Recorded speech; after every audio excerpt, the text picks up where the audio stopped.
Vandet er ikke helt varmt nok. Det giver lidt hurtigt brænder. Det gør ikke noget, vi dræber de gasceller, der er i, når vi putter flere gasceller i. Hvad med... Nu varmer du det op. Har du så ikke... Hvornår skal så gærrøret så på? Gærrøret putter vi på, når vi har puttet alt gæret i.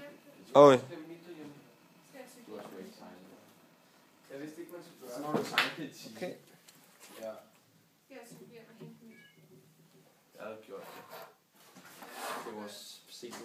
William? Nej, ikke... Sten?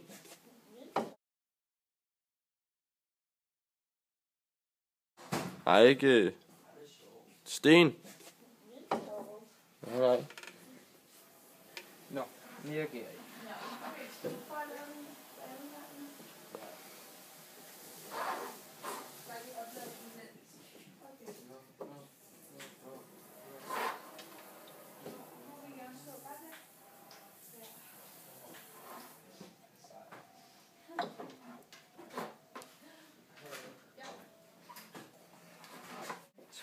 Dråber i.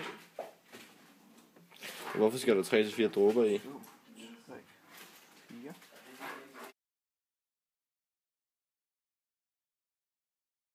Så vores forsøg 2 lykkedes heldigvis. Vi har så skiftet ballon, fordi vi fandt ud af, at ballonerne, vi brugte før, var ikke sådan super. Det var rimelig dårligt. Men så vi har skiftet ballon, og endelig lykkedes det. Vi kan nu bevise, meget kraftig reaktion på respiration, da den er blevet tiskud. Altså, på sådan en dag, hvor man ikke har drukket noget. Vi kan nu bevise, at gær er en levende organisme. Ved hjælp af tak. respiration. Tak skal du have.